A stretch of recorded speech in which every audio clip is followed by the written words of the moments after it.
गुरुम्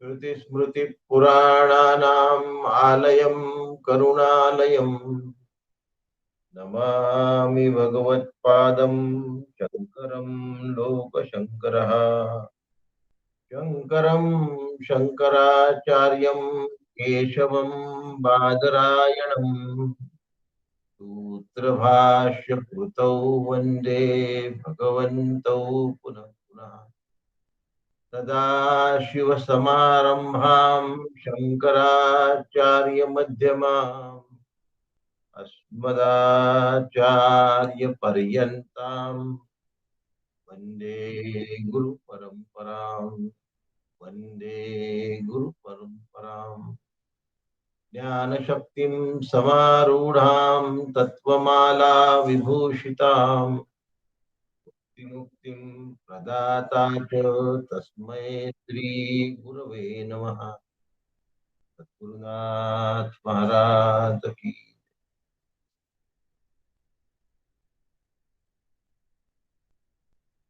अर्जुन उवाच संन्यासं कर्मणां कृष्ण पुनर्योगं च संशसि यच्छ्रेय एतयोरेकं तन्मे ब्रूहि सुनिश्चितम् श्रीभगवानुवाच संन्यासः कर्मयोगश्च निःश्रेयसकरावुभौ तयोस्तु कर्म संन्यासात् कर्मयोगो विशिष्यते सद्गुरुनाथ महाराज की जय।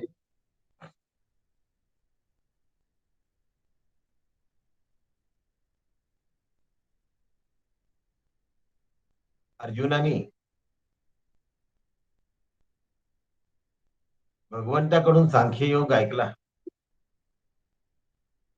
सांख्ययोगानंतर मात्र कर्मयोग ऐकत असताना अर्जुनाला पाहिजे तसं रुचलं नाही. अर्जुन म्हणतो तत्किम कर्मणी घोरे माम नियोजयसी केशव. तिसऱ्या अध्यायातला प्रश्न आहे. इतकंच नाही, थोडासा चिमटा घेतो भगवंता आणि म्हणतो व्यामिश्रेणेव वाक्यम बुद्धिम मोहयसी व मे तदेकम वद निश्चित. एक काहीतरी सांग रे, हे तर तू गुळमुळीत गुळमुळीत गुळमुळीत बोलतोयस. अर्जुना, मला एक काहीतरी सांग ना. हे असं तुझ्या बोलण्यातलं गोड बंगाल मला कळत नाही. गौड बंगाल शब्द आहे. गौड नावाचा प्रांत आहे. जाऊ दे, गौड बंगाल कळत नाही.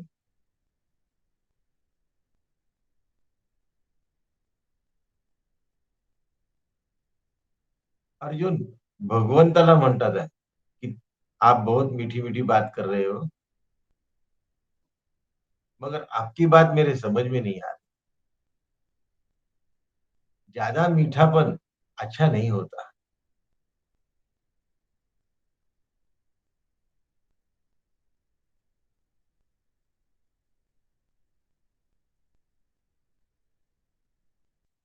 तिसऱ्या अध्यायातली अर्जुनाची ही स्थिती पुन्हा पाचव्या अध्यायात आहे. आणि अर्जुन म्हणतोय तदेकम वदनिश्चित.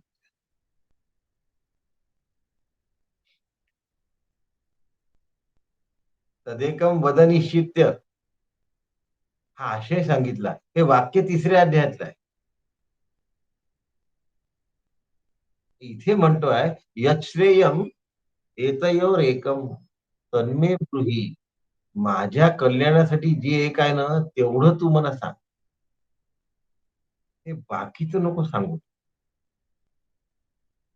तदेकम वद निश्चित्य. निश्चित काय आहे असं एक सांग ना.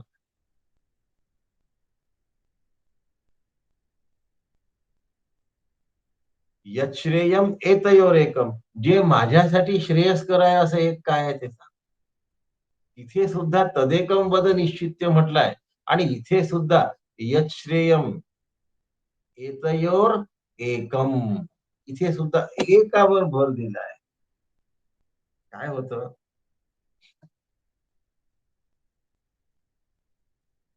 गुरु शिष्याला उपदेश करत असतात.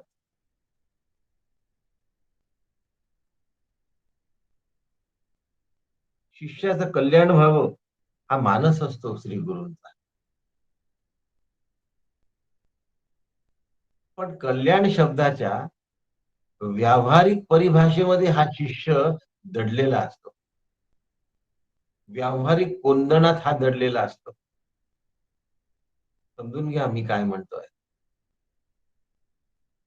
कीर्ती, संपत्ती, यश, प्रतिष्ठा, मान सन्मान या सगळ्या गोष्टी माझ्या भल्याच्या आहे असं त्याला वाटतं. आणि मग त्याच्या मनात विचार येतो की भगवंताने यातलं काहीतरी मला सांगायला पाहिजे. नुसता सांगायचा असा सांगायला पाहिजे हो. आणि हे काय सांगतात आहे. आता पहिला अध्याय जर तुम्ही पाहिला तर तुमच्या लक्षात येईल की अर्जुन उबगलाय. अर्जुन वैतागलाय. उबगलाय. त्याला नको वाटतं काम करायला.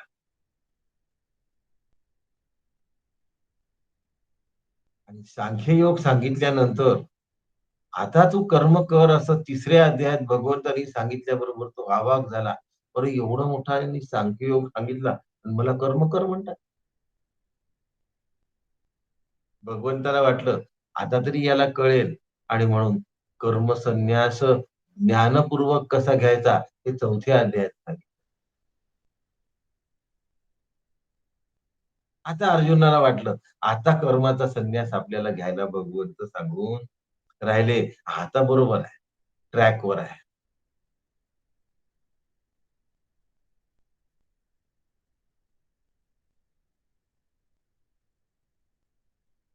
आणि भगवंत ट्रॅकवर आहे असं अर्जुनाला वाटतंय.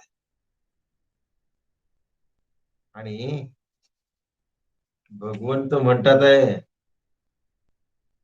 तयोस्तु कर्म संन्यासात कर्मयोगो विशिष्यते. पुन्हा कर्मयोगावर आणलं भगवंतानी. आणि आता अर्जुनाला धक्का बसला. अरे हे काय झालं. काय झालं. मला कर्मातून सोडायला सांगितलेलं आहे. आणि आता ते मला पुन्हा कर्मयोग सांगतात आहे. म्हणजे पुन्हा मी अडचणीत आलो. आता हे सगळं चढ उतार चढ उतार चढ उतार चढ उतार आहे. खूप लोकांबद्दल पहा तुम्ही. खूप मंडळींबद्दल नेहमी पाहायला मिळेल. आणि त्यातले बरेचसे मंडळी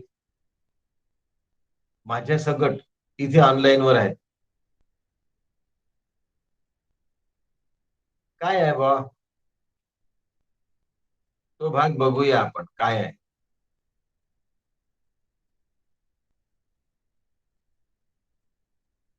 काम करायचा कंटाळ येतो. ऑफिसमध्ये वैतागवाडी असते. कमाई होत असली तरीही दिवसभराची कटकट परवडत नाही कामाची. आणि मग त्यांना असं वाटतं व्हॉलेंटरी घेऊन टाका. हे करता कटकट. ज्याला काम मिळतच नसतं त्याला नोकरी लागावी असं वाटतं. ज्याला नोकरी लागलेली असते त्याला नको वाटते ती कटकट. त्याला असं वाटते एकदा मी केव्हा व्हॉलेंटरी घेतात. आणि असे जे कटकट कटकट वाटणारे लोक आहेत ह्यातले 90% लोक व्हॉलेंटरी घेतच नाही. आणि जे थोडेफार घेतात ना ते शेवटच्या 2-5 वर्षात घेतात की जेणेकरून आता इनफ कमावलेलं आहे. आता नाही घेतली, नोकरी नाही केली तरी काही हरकत नाही. तसे मग इने-गिने लोक व्हॉलंटरी घेतात.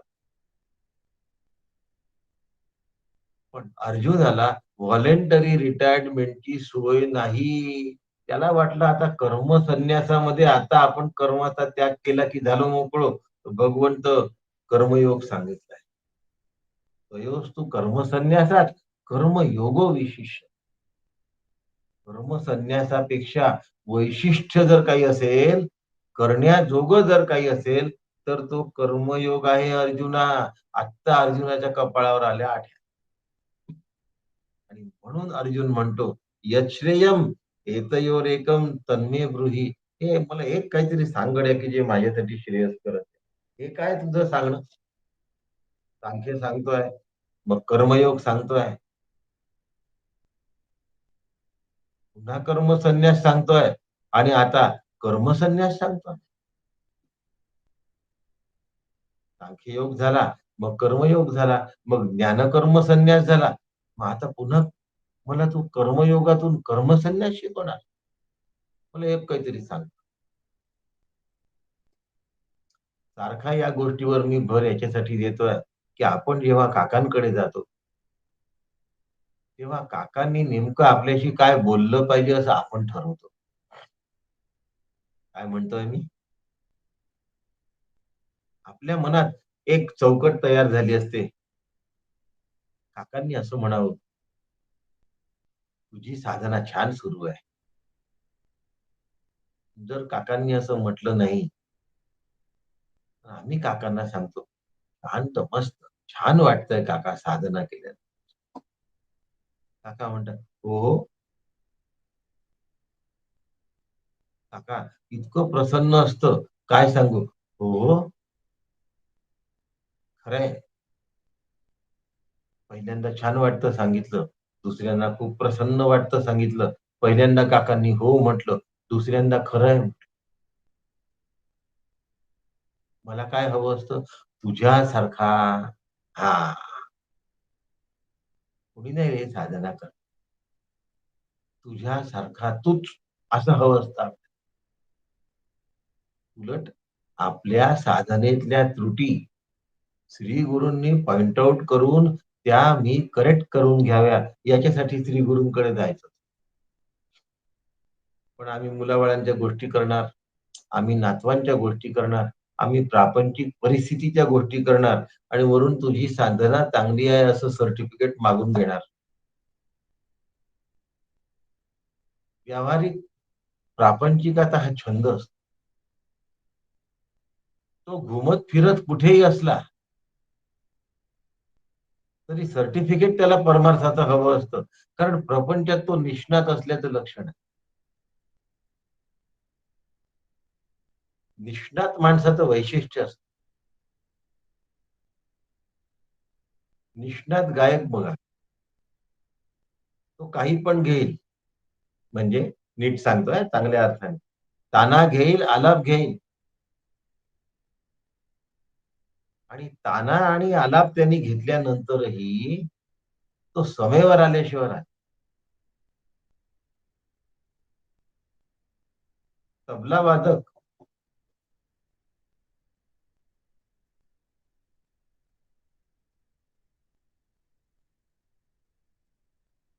कुठल्याही प्रकारचे बोल वाजवेल, पण तो समेवर आल्याशिवाय राहत नाही. तसा प्रापंचिक साधनेवर किती जरी जाऊन फिरला, तरी तो प्रपंचावर आल्याशिवाय राहत नाही आणि हे श्रीगुरूंना बरोबर ठाऊक असतं. तो साधनेच्या वाटेल तेवढ्या जरी गोष्टी करत असल्या आणि आपण येऊ आणि आपण त्यों जरी सांगत असला, तरी श्रीगुरूंना माहिती असतं, की हे सांगावसं वाटणं हा प्रपंच आहे. श्रीगुरूंना काय ठाऊक असतं, हे सांगावसं वाटणं हा प्रपंच आहे. त्याच्यामुळे आपण जी एक फ्रेम तयार करून ठेवली असते, की काका माझ्याशी अशा-अशा प्रकारचं बोलू शकतील, ते तसं बोलतच नाही. तसं अर्जुनाने एक फ्रेम तयार केली, की आता तू सगळं कर्म सोडून दे. अर्जुना, एवढं श्रेष्ठ ज्ञान तुला झालेलं आहे, तू कर्म सोड. तर युद्ध सोडून आपण घरी जाऊ. भगवंत म्हणतात, कर्मयोगो विशिष्यते. तर जे नेमकं अर्जुनाला नको होतं, जे नेमकं अर्जुनाला नको होतं, तेच भगवंतांनी करायला सांगितलं. आम्हाला जे नको असतं, तेच काका आम्हाला करायला सांगतात. आम्हाला जे करायचं असतं, ते काका आम्हाला करू नका असं म्हणतात. उदाहरणच जर द्यायचं झालं, तर टीव्ही सीरियल्स पाहू नका. वर्तमानपत्र वाचू नका. गाव गप्पा करू नका. आता सिरियल्सच पाहू नका म्हटलं तर सिनेमा आणि सिनेमातले गाणे, सिनेमातले कथानक,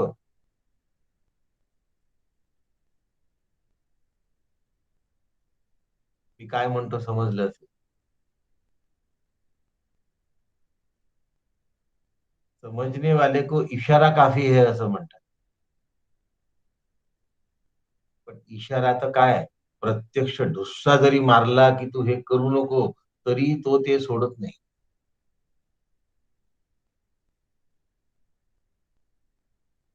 मोक्ष नको आहे. खरा आनंद नको आहे. आम्हाला घरातल्या कटकटी नसल्या तर करमत नाही. घरात जर भांड वाजलं नाही तर आमचं समाधान होत नाही. टीव्हीचा आवाज आला नाही तर आम्हाला बरं वाटत नाही. आणि फोनची जर तासनतास रिंग आली नाही तर आम्हाला चुकल्या चुकल्यासारखं वाटतं.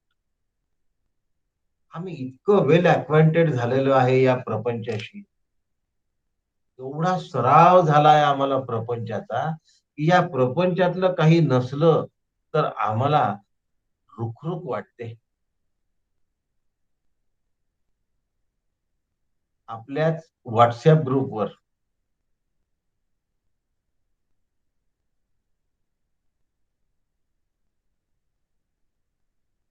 डॉक्टर काकांचा कारवा, भज गोविंदम, सदाफुली सच्चिदानंद, सत्संग मंडळ धुळे, जगदंबा ग्रुप पांढरकवडा,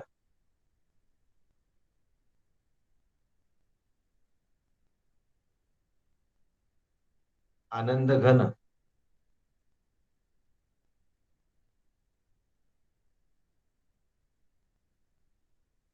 आणि चैतन्य ग्रुप. ह्या ग्रुपवर अभ्यासाशिवाय काही टाकू नका म्हटलं तर दुसरं टाकल्याशिवाय आम्हाला चैन पडत नाही. आता इथे दंडक आहे की दुसरं काही टाकायचं नाही. त्याच लोकांच्या नातेवाईकांचे ग्रुप असतात. उदाहरणार्थ लुले फॅमिलीचा एक ग्रुप असेल असं गृहीत धरा.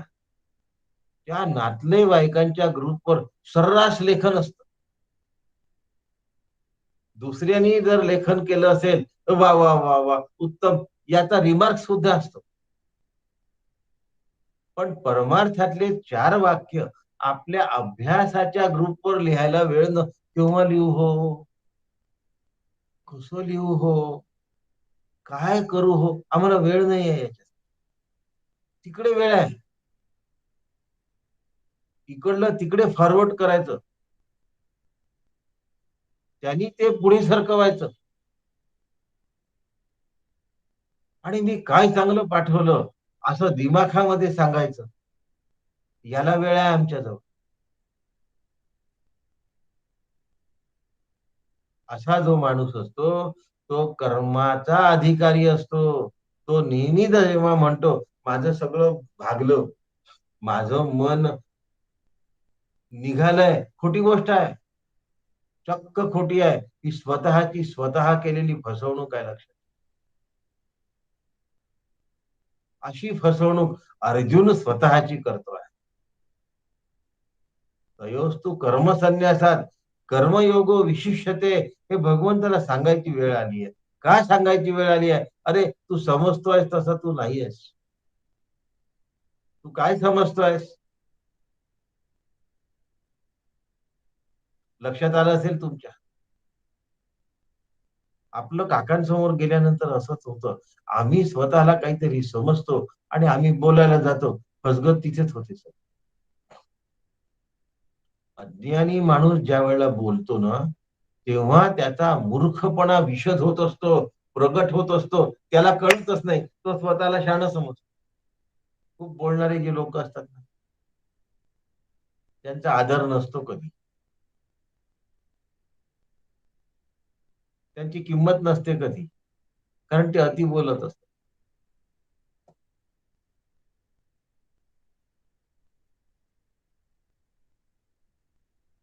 हातभर झिलपी आणि 9 हात लाकूड, अशी जी दयनीय स्थिती असते त्या लोकांची किंमत नाही राहत. श्री गुरूंनी मला काहीतरी सांगावं यासाठी आतुरतेने जो स्तब्ध असतो त्याला शिष्य म्हणतात. अर्जुनाच्या अंतःकरणामध्ये कोलाहल निर्माण झाला आणि कोलाहलाचा उपाय सगुण कृष्ण आहे. देवळाच्या गाभाऱ्यात जर आपण गेलात, भगवंताच्या मूर्तीशी जर तुम्ही अनुसंधान साधलं आणि भगवंताच्या चेहऱ्यावरच्या आणि ओठावरच्या हास्यावर जर लक्ष केंद्रित केलं तर आनंदाला प्राप्त व्हायला लक्ष. भगवंताच्या चेहऱ्यावर असलेल्या होटा पहिल्यांदा चेहऱ्यावरचा आनंद बघायचा, ओठावरचं हास्य बघायचं.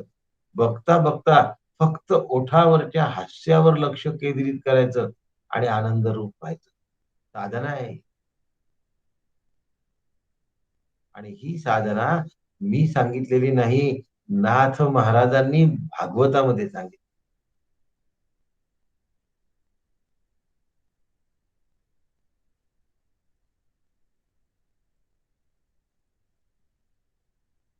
कृष्ण हा आकर्षित करणारा आहे. म्हणून संन्यासम कर्मणाम कृष्ण आकर्षित करतोय कृष्ण. कर्षयती इति कृष्ण हा अशी कृष्णाची व्याख्या करणारे लोक आहेत.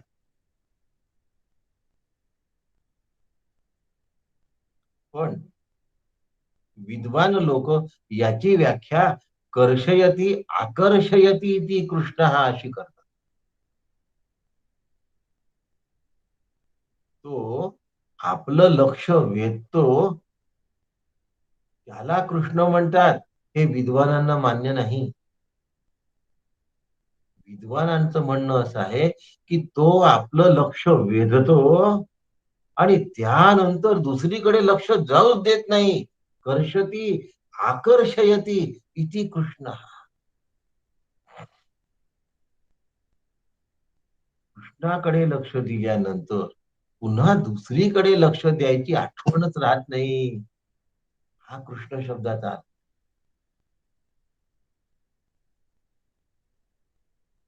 कृष्ण शब्दाचा अर्थ आकर्षित करणे असा होतो आणि म्हणून कर्षयती हा शब्द धातू वापरला आहे. पण त्याच्याबरोबर त्याला पुन्हा आ हा उपसर्ग लावून आकर्षयती असं केलाय. गम म्हणजे जाणे असं. गम गच्छती जाणे असं होतं. पण आगम शब्द आहे. आगम म्हटल्याबरोबर त्याला येणे असा अर्थ प्राप्त होतो. आता गम गच्छ हा धातू जाणे या अर्थाने वापरला जातो. पण त्याला आ हा प्रत्यय आल्याबरोबर त्याला येणे हा प्रत्यय लागला जातो. एकदम अर्थ बदलला. तसं कर्षयती या शब्दाचा अर्थ लक्ष वेधून घेणे असा आहे आणि आकर्षयती या शब्दाचा अर्थ तद्रूप करणे असा आहे. संस्कृत शास्त्रामध्ये असे एक्सप्लेनेशन केलेलं नाही आहे. अर्जुन म्हणतो कारण त्यांना पाणिनीच्या अनुषंगाने व्याकरण सांगायचं. नेहमी काय असतं, प्रत्येक शास्त्राच्या चौकटी असतात आणि त्या शास्त्राला ती चौकटच सांगायची असते. पाणिनींना व्याकरण सांगायचं आहे, मला मोक्ष सांगायचा आहे. म्हणून आकर्षयती या शब्दाचा अर्थ तद्रूप होणे असा मी घेतला आहे. पुन्हा दुसरीकडे लक्ष न जाणे एवढ्यावर थांबलेलो नाही. म्हणून संन्यासम कर्मणाम कृष्ण. कृष्णाच्या अवताराच्या काळामध्ये कृष्णावर हजारो गोपी फिदा होत्या. हे आपल्या सगळ्यांना माहिती आहे. नुसतं हे माहिती असून पुस्तकातली माहिती काय कामाची. आज सुद्धा कृष्णाचं चित्र जरी डोळ्यांसमोर आणलं तर त्या आनंदामध्ये असा रममाण होऊन जातो की त्यात तो नाचायला लागतो. नारद भक्ती सूत्राने अष्टसात्विक भाव सांगितले. अश्रुपात होणे, रोमांच, हे अष्टसात्विक भावातले दोन भाव तुमच्या समोर मांडतो. नृत्य हा एक आणखीन भाव आहे. कृष्णाच्या रूपामध्ये आजही आकर्षित होऊन नाचणारे अनेक जण आहेत. इस्कॉन मध्ये जेव्हा आपण पाहतो त्यावेळेला ते फॉरेनची मंडळी रस्त्यावर ढोल इत्यादी वाद्य घेऊन नाचत असतात. त्यांच्या नाचण्यामध्ये ते गुंग असतात आणि आम्ही त्यांना पाहण्यामध्ये गुंग असतो. आमच्या मनात असा विचार येत नाही की ज्या कृष्णाच्या नादामध्ये हा स्वतःच भान हरवून गेलाय. अहो, रस्त्यामध्ये जर तुमचा पाय घसरला तर पाय सरळ करण्यापूर्वी आपण कोणी आपल्याला पाहताय का पाहतो. मी घसरून राहिलो कोणी पाहिलं का, मला कोणी हसतंय का. हे भाव विभोर होऊन नाचतात आहे आणि कोणी मला पाहताय का असा विचार सुद्धा करत नाही. कर्षयती आकर्षयती इति कृष्ण. सद्गुरूंचं स्वरूप असं आहे. मी रूपाबद्दल बोलत नाही या लक्षात घ्या, स्वरूपाबद्दल. कृष्णाचं रूप आणि कृष्णाचं स्वरूप दोन्ही असं आहे.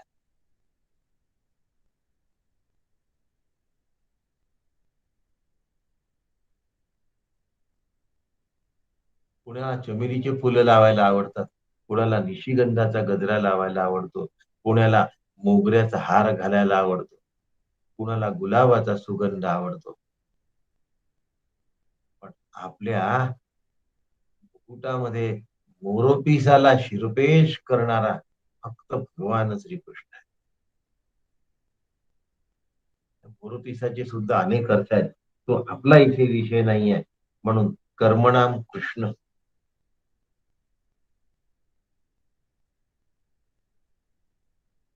अरे, मम वर्तमानुवर्तनते, ही मानवजात माझच काय करते आहे, अनुसरण करते आहे. प्रत्येक मनुष्य, देखे मनुष्य जात सकळ स्वभावतः भजनशी. झाले असते केवळ माझ्याच ठाई. तुम्ही जे काही करताना ते मला येऊन मिळण्यासाठी करता आहात, परंतु शास्त्राने ते मिळण्याचा रस्ता तो सांगितलेला नाही. म्हणून आनंदेन जातानी जीवन. जीव खातो आनंदा करता, जीव पाणी पितो आनंदा करता, जीव झोपतो आनंदा करता, जीव विहार करतो आनंदा करता, जीव निद्रा घेतो आनंदा करता, जीव उठतो आनंदा करता, जीव बसतो आनंदा करता, जीव प्रवास करतो आनंदा करता, जीव सगळ्यांमध्ये वावरतो आनंदा करता. आनंदेन जातानी जीवन. आनंदम प्रयत्यम भी संविशंती ती. आनंदम प्रयत्यम भी संविशंती. परमेश्वर हा ब्रह्मरूप आहे यांनी परमेश्वराचं वर्णन नाही होत. परमेश्वर हा आनंद रूप आहे यांनी परमेश्वराचं वर्णन होतं. मी ईश्वराबद्दल बोलत नाहीये, परब्रह्माबद्दल बोलतो. या ठिकाणी कृष्ण हा दिसायला ईश्वर आहे, असायला ब्रह्म आहे. आणि म्हणून कर्षती नंतर आकर्षयती शब्द आहे. रूप कर्षण करू शकतं, स्वरूप आकर्षण. आम्ही याच्या पलीकडे जातच नाही ना, शरीराचेच विचार करतो. हा किती छान दिसतो आणि ही किती सुंदर दिसते. शरीराच्या बाहेर पाहण्याचा चष्मा श्री गुरूंनी दिला तरी आम्ही लावलेला असला पाहिजे ना. संमित पाहण्याची क्षमता आमच्यात असली पाहिजे ना. आम्ही चांगल्यातला चांगला कॅमेरा वापरू, पण एक्स-रे व्हिजन आमच्या जवळ नाही, सोनोग्राफिक व्हिजन आमच्या जवळ नाही. श्री गुरूंनी दिली, पण त्याचा वापर करत नाही. वापर केला तर वरचं शरीर दिसत नाही, त्याच्या आतमधलं दिसतं. हो, एक्स-रे आणि सोनोग्राफीने गर्भ पाहता येतो. शरीराच्या आतले, पोटाच्या आणि छातीच्या आतले अवयव पाहता येतात. सोनोग्राफिक कॅमेऱ्याने दिलेलं व्हिजन आहे ते. श्री गुरूंनी दिलेलं व्हिजन त्याच्या सुद्धा पलीकडे आहे. हे कॅमेरे शरीराकरता विकसित केले आहे आणि श्रीगुरूंनी दिलेला कॅमेरा शरीरातीत वस्तू करता विकसित केलेला आहे. तो कॅमेराचा मी वापर केला पाहिजे की नाही केला?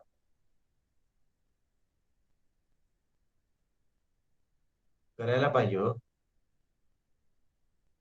परमेश्वर आनंद स्वरूप आहे हे त्या कॅमेऱ्यातनं करतो. कृष्ण ब्रह्मस्वरूप आहे हे काकांनी दिलेल्या कॅमेऱ्यातून कळतं. तो ते श्री गुरु कृपा दृष्टी निर्विषय.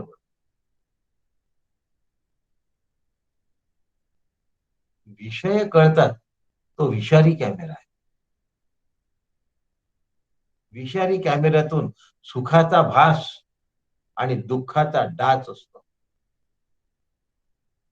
निर्विषय कॅमेरामध्ये आनंदाचं पीक असतं.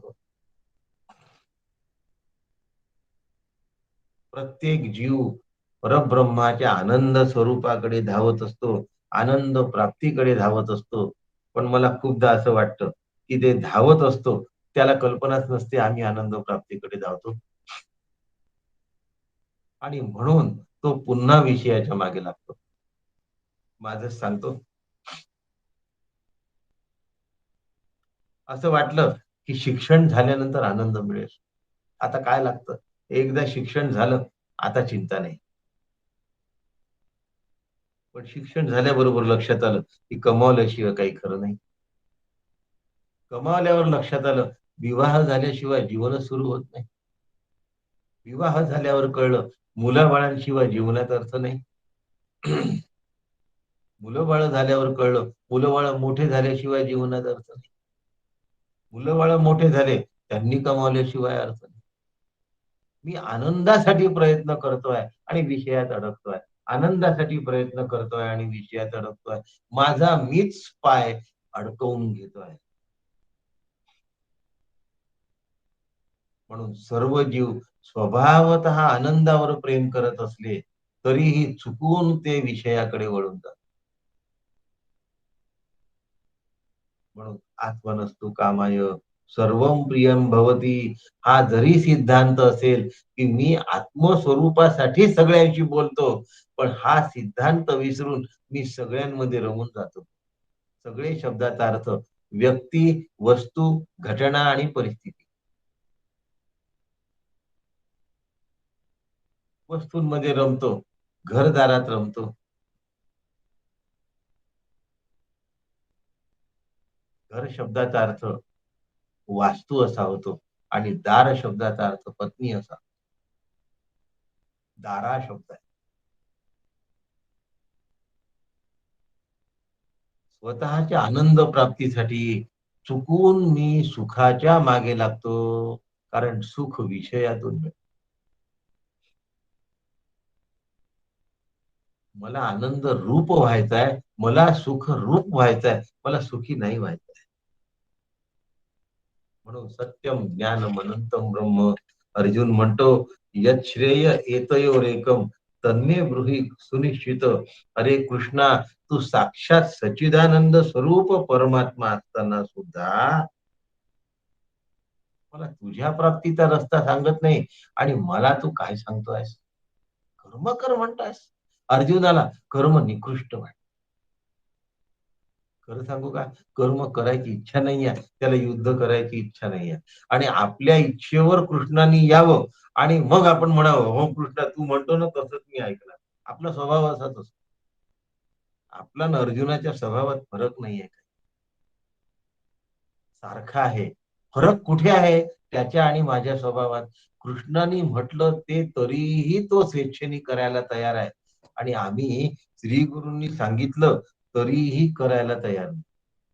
आमचे गुरु एवढे मोठे, आम्ही मात्र सिरियल, वर्तमानपत्र, गाव गप्पा करणारे आणि व्हॉट्सअपवर यथेच्छ लिहिणारे आहोत. आपल्या अभ्यास वर्गाच्या व्हॉट्सअप बद्दल बोलत नाहीये. आम्हाला सुचतच नाही. दुसरं काही लिहिल्याशिवाय करमत नाही. तुम्हीच तर सांगितलं भगवंता, कर्मणी अकर्मय पश्येत. सर्व कर्माखिलम पार्थ ज्ञाने परिसमाप्यते. पण आता मला म्हणता कुरु कर्मैव कर्मास्तम, पूर्व ही पूर्वतरम कृतम, आधीच्यांनी केलं तसं तू कर्म कर. उत्तिष्ठ, तिष्ठ तिष्ठ भारत. आता मला सांगताय भगवंता, तुम्ही मला एकाच वेळी सर्व कर्मा संन्यासही, ज्ञान कर्म संन्यासही सांगताय आणि कर्मयोगाचं अनुष्ठानही करायला सांगताय. भगवंता, मी द्विधा मनस्थितीत सापडलो.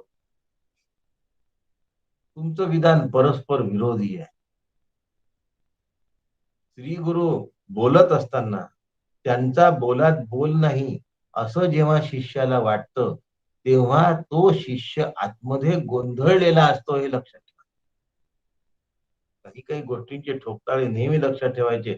अरे, हे तर असं बोलत होते ना, आता ते हे असं बोलून राहिले. असं जेव्हा श्री गुरूंविषयी वाटतं, तेव्हा हे समजावं की आपली ट्रॅक चुकलेली आहे.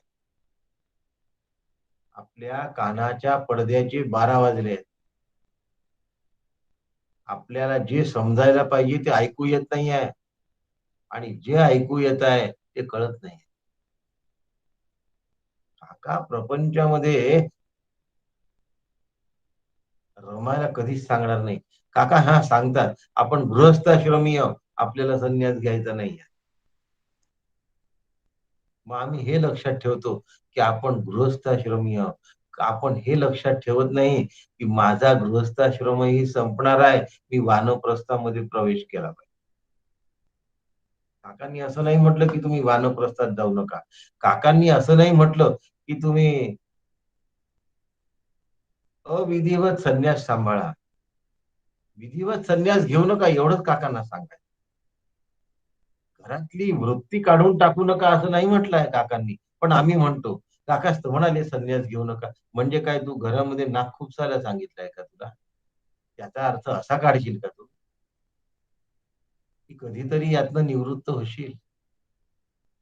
अरे, वानप्रस्थ ही संन्यासापूर्वीची अवस्था आहे. संन्यास सगळ्यांसाठी आहे. गृहस्थाश्रमासाठी सुद्धा संन्यास आहे. काकांचं सांगणं शास्त्रोक्त विधिवत संन्यास घेऊ नका एवढंच आहे. संन्यास घेऊ नका असा अर्थ नाही. विधिवत संन्यास आश्रम स्वीकारू नका एवढा आहे. पण घरात राहून संन्यासी राहा एवढा आहेच. तो कसा घ्यायचा तिसऱ्या श्लोकामध्ये सांगितलं. नाही तर सगळ्यांना मी माझी आईची आठवण ओवी पाठ आहे. पण या ओवीचा वापर आत्ता करणार नाही, कारण माऊलींनी पण तो केलेला नाही. संन्यास शब्द इथे वापरलाय, संन्यास शब्द पुढच्या श्लोकातही वापरलाय, पण तरीही माऊलींनी तसा अर्थ केला नाही. एका वेळी दोन गोष्टी करू शकत नाही. ज्ञान कर्म संन्यास म्हणजे निवृत्तीपर कर्म करू शकत नाही आणि कर्मयोग म्हणजे प्रवृत्तीपर कर्म करू शकत नाही. दोन पैकी एक काहीतरी सांगा, असा अर्जुनाचा प्रश्न आहे भगवंताला. पण आता तदेकम वद निश्चित्य असं तिसऱ्या अध्यायात म्हटलं होतं, पण इथे येन श्रेयो हमाप्नियाम असं म्हटलंय. म्हणजे मला श्रेयस्कर काय आहे ते सांगा. आता दोन मधलं एक तर सांगाच. दोन्ही मी करू शकत नाही, कोणीच करू शकत नाही. मग यातलं श्रेयस्कर काय आहे ते मला सांगा. आता श्रेयस्कर सांगा एवढं म्हणून अर्जुन थांबले नाही. अर्जुन म्हणतात निश्चयात्मक स्वरूपात सांगा, पक्क बोला, निर्णयात्मक बोला.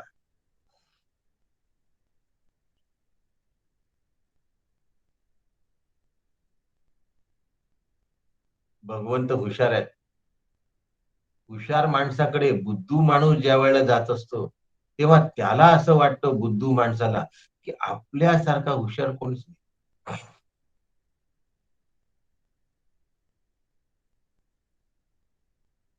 खूपदा स्वतःला हुशार म्हणणं हे इतकं महागात पडत असतं. प्रपंचातच महागात पडतं तर परमार्थात काय होईल? काही लोक मेडिकल स्टोअर मध्ये जाऊन स्वतःसाठी औषधं घेतात. मेडिकल स्टोअर वाल्यांनाच विचारतात, तापाचं औषध दे, सर्दीचं औषध दे, डोकंदुखीचं औषध दे.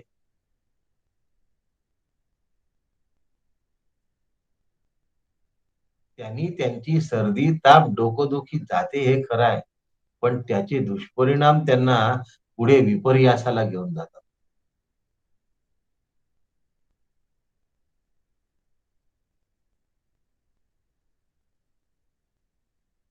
वैद्य एकाच आजाराच्या 4 रुग्णांना 4 प्रकारचं औषध देतात.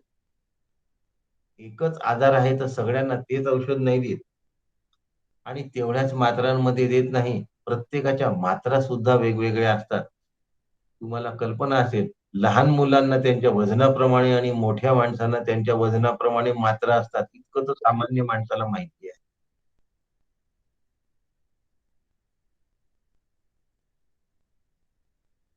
जर हे सत्य आहे, तर श्री गुरु सुद्धा तेवढ्याच बारकाव्याने नव्हे त्यापेक्षा कितीतरी अधिक बारकाव्याने सांगतात. म्हणून भगवान सांगतात आहे, संन्यासः कर्मयोगस्य निःश्रेयस करावं. अरे तुझा ज्ञान कर्म संन्यास जो आहे ना निवृत्तीपर, हा खरंच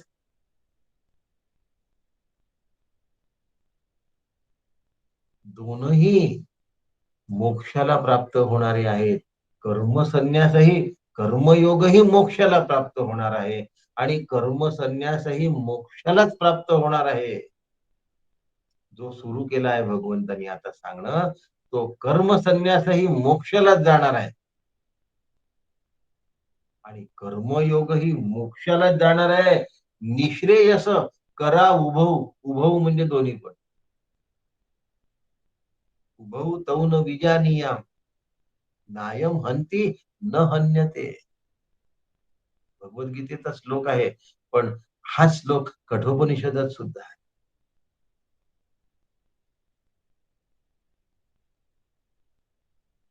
निःश्रेयस करा उभौ, उभौ शब्दाचा अर्थ दोन असा होतो. तयोस्तु कर्म संन्यासात कर्मयोगो विशिष्यते. दोन्ही जरी मोक्षाला जात असले ना अर्जुना, तरी ज्ञान कर्म संन्यासाच्या मागे लागू नकोस. तू त्याचा अधिकारी नाही.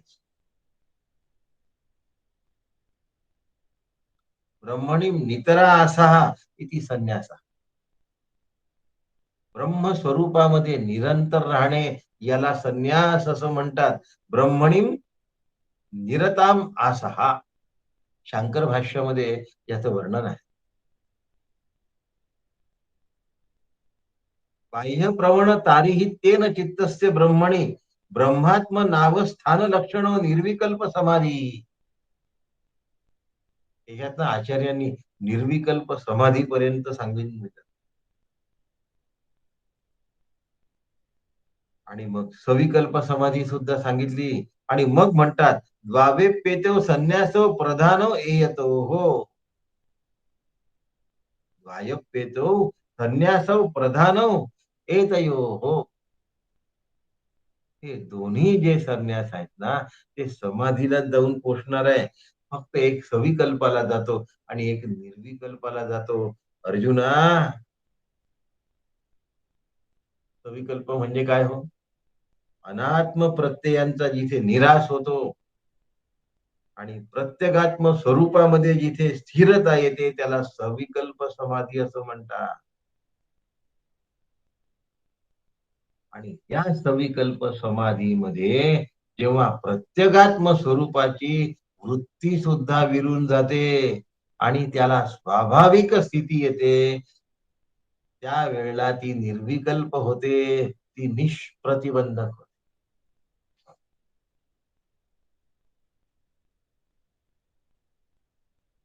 ती सहजावस्था ऐसी ही न पडो माशी. काय म्हणतात आहे काका? तुम्ही म्हणाल हे कुठे आले लिहून? अहो 31 तारखेनंतर आम्ही 1 तारीख काढतो, त्याच्यानंतर एक वचन आहे काका. 31 तारखेला ही सहजावस्था आहे. तीही न पडो माशी. ही सहजावस्था मला उपभोगता आली पाहिजे. ही निर्विकल्प समाधीची स्थिती आहे. निर्विकल्प समाधी म्हटलं की आम्हाला बोजड वाटतं, म्हणून सहजावस्था म्हणायचं.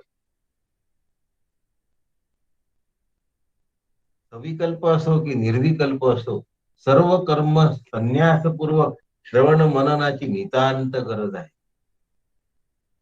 म्हणून संन्यसम श्रवणम करूयात. श्रवण त्याही नंतर गरज आहे, लक्षात ठेवा. ज्याचं श्रवण नीट झालेलं आहे, संन्यास घेतला आहे, तरीही पण श्रवण करण्याची गरज आहे, लक्षात ठेवा.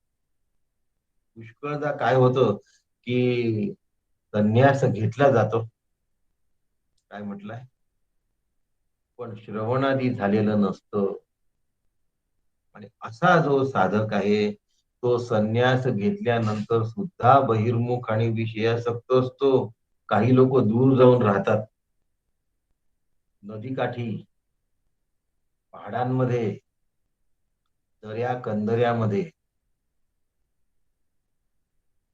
आणि तिथे गेल्यानंतर भगवे कपडे घालतात किंवा संन्यासासारखं आपल्या कौटुंबिक गृहस्थ धर्मासारखं वावरतात, पण राहतात संन्यासासारखं. पण त्यांना ज्ञान झालेलं नसतं. आणि म्हणून त्यांची चिडचिडही गेलेली नसते, त्यांचा संतापही गेलेला नसतो. एक उत्तम संसारी,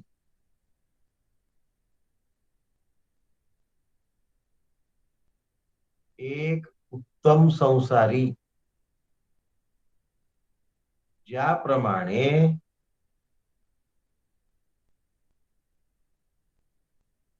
हिल स्टेशनला आपला बंगला बांधतो आणि मोकळ्या हवेमध्ये एकांतात काही दिवस राहायला जातो, त्याप्रमाणे हा कुठेतरी गावाच्या बाहेर, नदीच्या काठी, जंगलामध्ये, पर्वताच्या पायथ्याशी,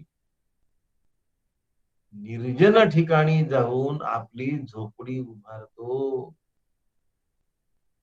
आणि त्यानंतर स्वतः संन्यास जीवन जगतो आहे असं दाखवतो, पण ज्ञान झालं नाही, श्रवण झालं नाही, परोक्ष ज्ञानाचा अभ्यास झाला नाही, त्यामुळे त्याचे रागद्वेष गेलेले नसतात. म्हणून तो दिसायला बहिरंग संन्यासासारखा दिसतो. पुष्कळदा कपडे नाही घालत, पॅन्ट शर्ट पैजामे घालतो, पण त्याला ज्ञान नसतं आणि त्याच्या एकटं राहण्यावर लोक भाळतात आणि फसतात. आणि म्हणून एक ज्ञानकर्म संन्यास आहे, एक कर्म संन्यास आहे, आणि एक श्रवणानंतर वेदितुम इच्छा, वेदातून आत्मस्वरूप प्राप्तीची इच्छा निर्माण झाली, आणि त्यामुळे तो सर्वसामान्यांसारखा राहून वेगळा आणि वृत्तीपासून दूर राहतो. त्याला विविदिशा संन्यास असं म्हणतात. संन्यास प्राप्तीच्या इच्छेने पण ज्ञानसंपन्न झाल्यानंतर घेतलेला संन्यास असतो, त्याला विविदिशा संन्यास असतो. 3 प्रकारच्या संन्यासाबद्दल या ठिकाणी बोललेलो आहे. पण श्रवणादी साधकांना, साधनानी पूरक असा जो संन्यास असतो, तो ज्ञानप्राप्तीचं साधन असतो. अविद्वान पुरुष फक्त बाहेरूनच दाखवतो आम्ही काहीतरी घडलेलो आहे. अविद्वान म्हटलंय बरं का, अशब्द आहे, लक्षात. त्याला अज्ञानीच का नाही म्हटलं, अविद्वान कशाला म्हटलं, विद्वान आहे असं दाखवतो, पण नसतो तसा. असा माणूस कुठलंही कर्म करतो आणि मी त्या कर्मापासून वेगळा आहे असं दाखवतो. काय जोरदार लोकांच्या लीला असतात. करतो देवासाठी दाखवतो आणि भोग स्वतः घेतो. त्याचं कर्म हे त्याला गुरफटणार आणि इतरांना त्रास देणार.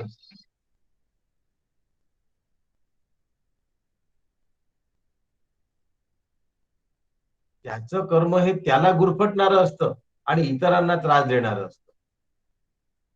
उदाहरण देऊ का?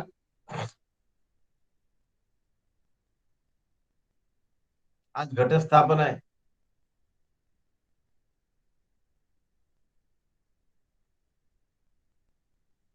आज जगदंबेच्या नवरात्राचा प्रारंभ आहे.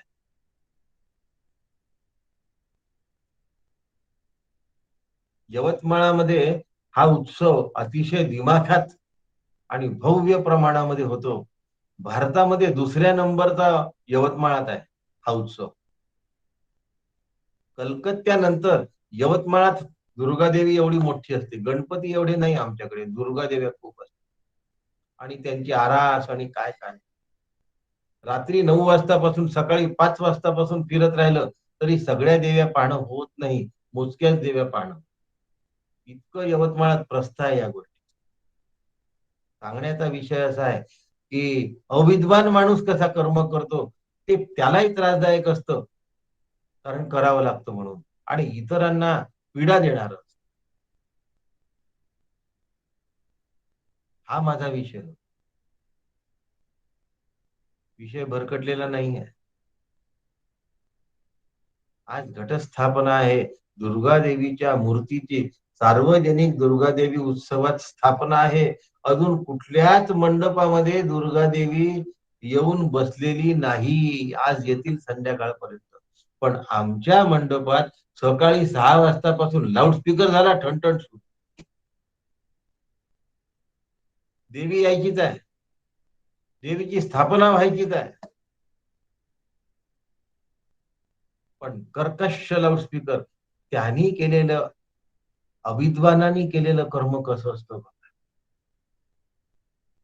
ज्ञानाचा अभाव आहे आणि कर्म झाले, ना त्याच्या तो अर्थामध्ये लागत, ना त्याच्या तो चिंतनामध्ये लागत, ना देवी येणं आणि जाणं याच्याशी त्याला काही देणं घेणं नाही. तेवढा लाऊडस्पीकर सुरू केला की झाला, वा वा. असं कर्म हा त्याला आणि इतरांना पीडादायकच असतं.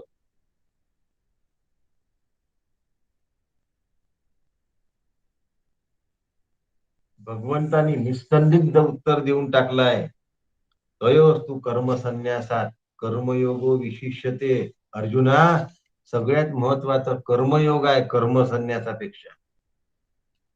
सर्वसामान्य माणसाला कर्मयोगच योग्य असतो. कोणताच योग एकापेक्षा जास्त श्रेष्ठ नाही हे पुन्हा लक्षात ठेवा. पण सगळ्यांना पेलेल, सगळ्यांना झेपेल आणि जुळेल असा जर काही असेल तर तो कर्मयोग असतो. आम्हाला काय वाटतं, आम्ही असामान्य आहोत, बाकी सगळे सामान्य. अर्ज ज्ञानेश्वर माऊलीने तर खूप सुंदर वाक्य वापरलं आहे. हा हो हे पैसे तुमचे बोलणे. हे कृष्ण, हे काय म्हणताय तुम्ही? हा म्हणता, हो म्हणता, हे म्हणता. एक होय तरी अंतःकरणे विचारू ये, मला एक काहीतरी सांगा आणि माझ्या श्रेयस्कर जे आहे ते सांगा. येथे द्वयर्थ बोलता आम्हा नेणते यांच्या चित्ता, आपुलिये चाडे श्री अनंता उमज नो हे. आम्हाला नाही कळत ना भगवंता, आम्हाला समजावून तर सांगा. पण कसं समजावून सांगा? सोप्या भाषेत समजावून सांगा म्हणतात. सोप्या भाषेत समजावून सांगा. मला सांगा तुम्ही, संन्यास शब्दाचा बारकावा माऊलीशिवाय कोणाला चांगला माहित असेल हो? प्रत्यक्ष त्यांच्या वडिलांच्या संन्यासाचे परिणाम यांना भोगावे लागले. माऊलींच्या वडील म्हणजे विठ्ठलपंतांनी संन्यासातून गृहस्थाश्रमात गुरु आज्ञेनी पदार्पण केलं आहे. स्वतःच्या मनाने केलेलं नाही, स्वतःच्या इच्छेनी पण केलेलं नाही. लक्षात, पुन्हा गृहस्थ धर्म करावा अशी इच्छा नाही आहे. श्री गुरूंना माहिती आहे की यांच्या पोटी अलौकिक बालकांचा जन्म. याला संन्यास कसा द्यायचा, याला परवानगी कशी द्यायची, या दर्जाचे श्रीगुरु आहेत, लक्षात ठेवा.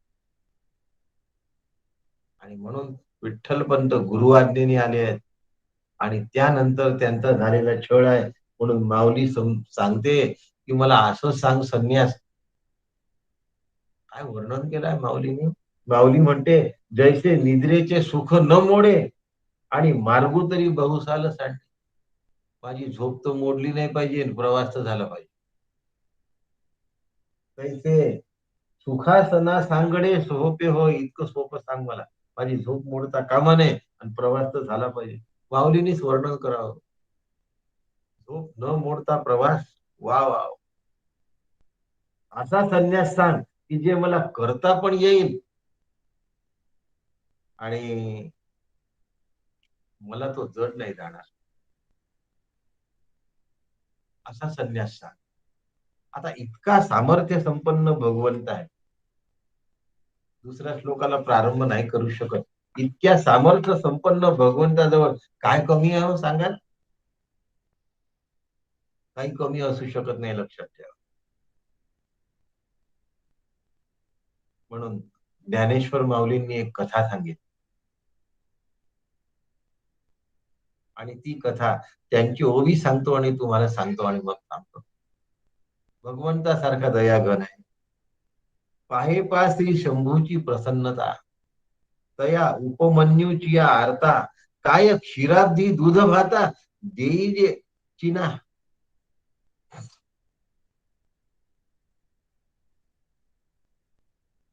वशिष्ठ गोत्रातील व्याघ्रपाद ऋषींचा मुलगा, त्याचं नाव आहे उपमन्यू.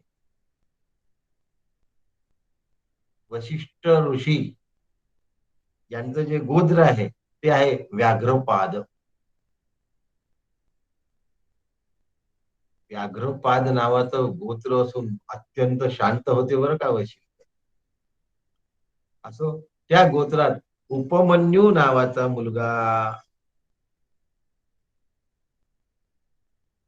हा उपमन्यू एका यज्ञाकरता गेला आणि यज्ञ धनिक लोक करतात, गरीब माणसाला कुठे करता येत होता. धनिकांच्या घरी यज्ञ गेला आणि तिथे ताज सुमधुर गाईचं दूध त्याला प्यायला मिळालं. साखर न टाकता धारोष्ण दूध जर तुम्ही पिऊन पाहिलं, अत्यंत मधुर असतं. साखर टाकलं की ते गोड होतं. साखर न टाकता धारोष्ण दूध मधुर असतं, त्याची रुची मधुर असते. असं मधुर त्यांनी दूध पिल्यानंतर तो घरी आला आणि आईकडे दारिद्र्य, वडिलांकडे दारिद्र्य. ते पिठामध्ये पाणी कालवून त्याला दूध सांगून पाजत असत रोज. आणि आता तो म्हणला, आई हे दूध नाही आहे, हे पाण्यामध्ये पीठ कालवलेलं आहे. पिठामध्ये पाणी नव्हे, पाण्यामध्ये पीठ कालवलेलं आहे. हे दूध नाही, मला दूध पाहिजे. त्यावेळेला त्याची आई त्याला सांगते, ईश्वराकडे माग. त्याला जर प्रसन्न करून घेतलं तर तुला दुधाची अडचण जाणार नाही बाळा. आईने कसे संस्कार करावे बघा. बाळ निर्धंब होता. बाळाने तपश्चर्या केली, उग्र तपश्चर्या केली आणि भगवंताला म्हणला, भगवंता मला दूध भात खायचाय. भगवंता मला दूध भात खायचाय, त्याच्यासाठी मला दूध पाहिजे रे.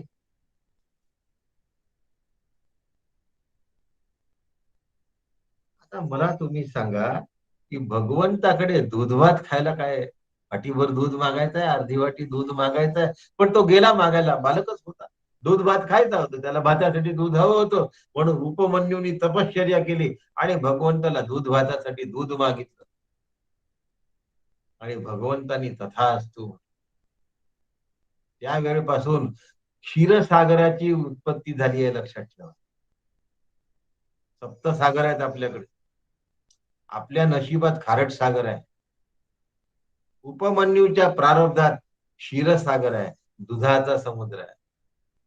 भगवान विष्णूनी आपल्या भक्ताला दूध जे दिलाय ना, ते क्षीरसागर दिलं हो. ते काही असं वाटीभर, छटाकभर, पावभर, लिटरभर, बरणीभर, केटलीभर, कॅनभर असं नाही दिलं. दुधाचा समुद्रच निर्माण केला. दयाघन परमेश्वर जर आहे तर त्याच्याजवळ काय कमतरता असते. म्हणून अर्जुन प्रश्न विचारतो आहे भगवंताला, आणि दयाघन भगवंत उदारतेने अर्जुनाला सांगतात आहे. तो उपदेश केवढा मोठा असेल, क्षीरसागरासारखा, आणि अर्जुनाला पेलेल असा पण असेल. निद्राही लागली आहे पण प्रवास झाला पाहिजे. काय अटी असतात. माऊलीनीच वर्णन करावं तैसे सुखासना सांगडे सोपे होय. मला आता सोपं होईल असं सांग बरं भगवंता. बस झाला आता तुझं. माऊली म्हणते की कामधेनू जर ही माय असेल ना, तर त्या बालकाला ती खेळायला चंद्र सुद्धा आणून देऊ शकते. त्याच्या मनामध्ये फक्त इच्छा निर्माण झाली पाहिजे की तो खेळण्यासाठी चंद्र सुद्धा उपलब्ध करू शकतो. त्याच्यामुळे निद्रा लागत असताना सुद्धा सुखाने प्रवास करण्याची व्यवस्था आहे. थोडासा प्रयत्न केल्यानंतर सुद्धा मोक्ष प्राप्तीची व्यवस्था आहे. ती व्यवस्था कशी, ही आपण उद्या सकाळी बघू. त्याच्यासाठी थोडस लवकर येत जावं. आधी आपण गीता पठण करतो, पठणाला राहत जा. पठण संपल्यानंतर 1, 2, 3 मंत्र संपल्यानंतर आम्ही जॉईन होतो. आमचं मन स्थिर व्हायला काही काळ लागेल की नाही लागणार. इतकं काही आहे का की एकदम निवृत्तीपर स्थिती तुमची बोलते अंतःकरणाची आणि लगेच गीता ऐकायला बसले तर हे जमलं. रामकृष्ण हरी. इथे तर बोलणं कधी संपतं आणि आम्ही आता तुमच्याशी कधी बोलतो असं होऊन जातं सगळ्यांना. वृत्ती इतकी चंचल असते, त्या चंचल वृत्तीला शमवण्यासाठी 10 मिनिटं आधी येऊ नाही शकत. 7 वाजता आलं पाहिजे असं काही बंधन आहे का? 7ला 10 मिनिटं कमी असताना नाही का येऊ शकत? नसतात हो आमच्याजवळ 10 मिनिटं. गीतेसाठी, स्वतःसाठी आमच्याजवळ जर वेळ नसेल तर दिवसभर आम्ही काय चिंतन करणार असो. ऐकायचं म्हणून ऐकायचं. ये यथा माम प्रपद्यन्ते ताम तथैव भजाम्यहम, असा भगवंतानी आशीर्वचन दिलेलं आहे. ज्याला ज्या पद्धतीचं हवं आहे ना त्याला ते मिळून द्या. बस झालं.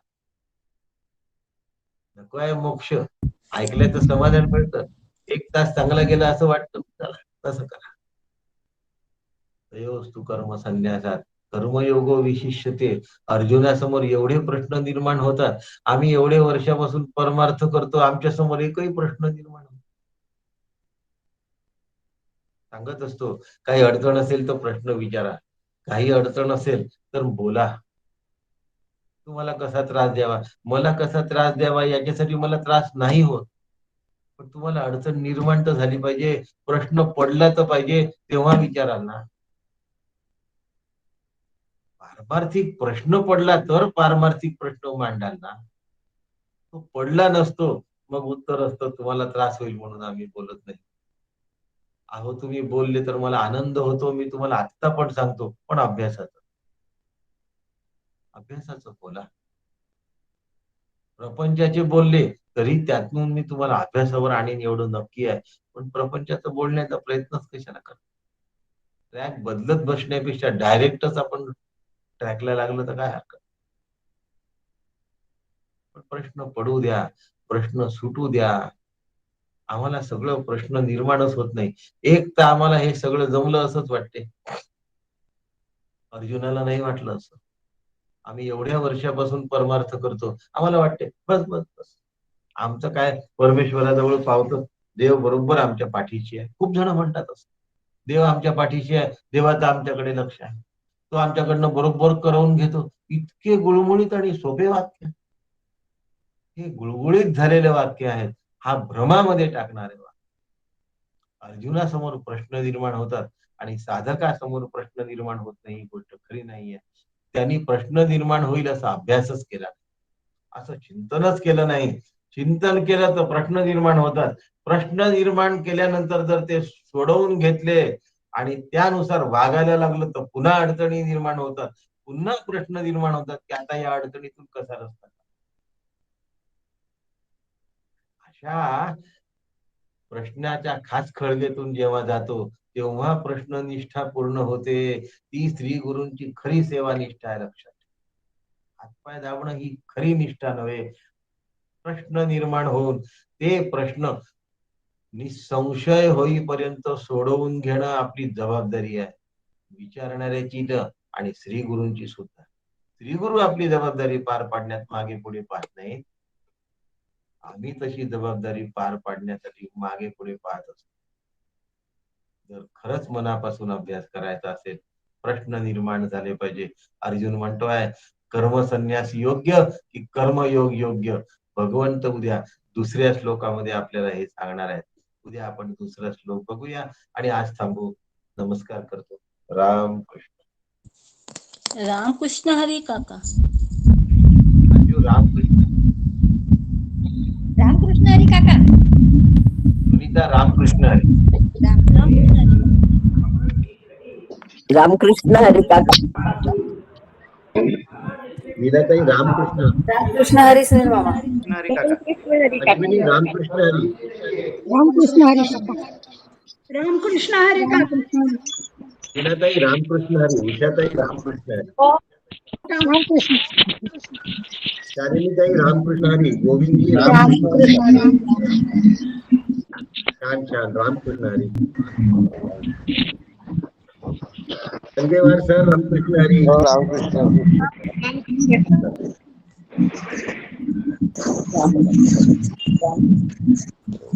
सुनीताताई रामकृष्ण हरी. मेधाताई रामकृष्ण हरी काका. रामकृष्ण. वासंतीताई रामकृष्ण हरी. रामकृष्ण हरी काका. संभाजीराव ताई रामकृष्ण हरी. रामकृष्ण हरी. नीलाताई नमस्कार. रामकृष्ण हरी. कल्पनाताई रामकृष्ण हरी. खोडेताई रामकृष्ण हरी. रामकृष्ण हरी. हा नीलाताई रामकृष्ण हरी. पद्मजावहिनी नमस्कार करतो. रामकृष्ण हरी. रामकृष्ण हरी काका. पद्मताई रामकृष्ण हरी. रामकृष्ण हरी. रामकृष्ण हरी. श्यामकांतजी रामकृष्ण हरी. रामकृष्ण हरी. नमस्कार. सुनंदाताई रामकृष्ण हरी.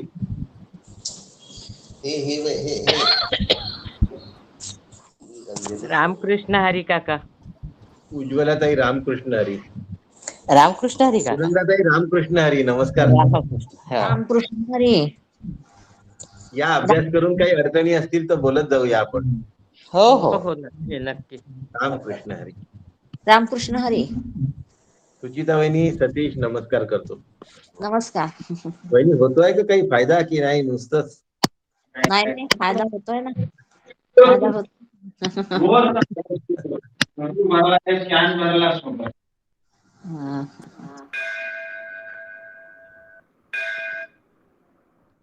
रामकृष्ण रामकृष्ण हरी काका.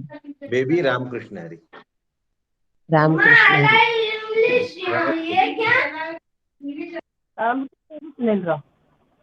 हा ज्योतिताई रामकृष्ण हरी.